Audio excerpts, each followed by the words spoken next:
တော့မှာဓာတ်ပုံလေးတစ်ပုံထည့်လိုက်ရုံနဲ့အခုလိုမျိုးဂီတာတည့်ရဲ့ပုံစံလေးကိုဘယ်လိုလုပ်ရမလဲဆိုတဲ့အကြောင်းလေးကိုကျွန်တော်လိုက်ပြောပြပေးပါမယ်။ရင်းဆုံးအနေနဲ့ကျွန်တော် TikTok ရဲ့စပါးကိုသွားပါ TikTok ရဲ့စပါးကိုရောက်ပြီဆိုလို့ရှိရင်ကျွန်တော်ဒီနေရာမှာက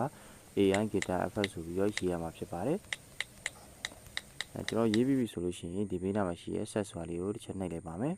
။ဒီ set ဆိုတာလေးကိုနှိပ်ပြီးဆိုလို့ရှိရင်ကျွန်တော်ဒီမှာ Guitar တည့်ရဲ့ပုံစံလေးပေါ်လာပါပြီ။ကျွန်တော်ပထမဆုံးပုံလေးကိုတစ်ချက်နှိပ်လိုက်ပါမယ်။နှိပ်ပြီးပြီဆိုလို့ရှိရင်ကျွန်တော်ဒီအောက်မှာကျယ်ဝါလေးရှိပါတယ်။ကျယ်ဝါလေးကိုတစ်ဆင့်ထပ်ပြီးတော့နှိပ်လိုက်ပါမယ်။ကျယ်ဝါလေးကိုနှိပ်ပြီးဆိုလို့ရှိရင်ကျွန်တော်ဒီအောက်မှာ Youth Effect ဆိုတာရှိပါတယ်။အဲ့ကောင်လေးကိုတစ်ချက်ထပ်နှိပ်ပါ။ဒီကောင်လေးကိုနှိပ်ပြီးဆိုလို့ရှိရင်ကျွန်တော်ဒီဓာတ်ပုံထည့်ဖို့အတွက်ဒီဓာတ်ပုံထည့်တဲ့နေရာလေးကိုကျွန်တော်တစ်ချက်နှိပ်လိုက်ပါမယ်။ဒီဓာတ်ပုံထည့်တဲ့နေရာကိုနှိပ်ပြီးဆိုလို့ရှိရင်ကျွန်တော်ဒီမှာကိုကြိုက်တဲ့ဓာတ်ပုံကိုထောက်ထည့်ပါ။ထည့်ပြီးဆိုလို့ရှိရင်ကျွန်တော်ဒီနေရာမှာ100ပြည့်အောင်စောင့်ပေးရမှာဖြစ်ပါတယ်။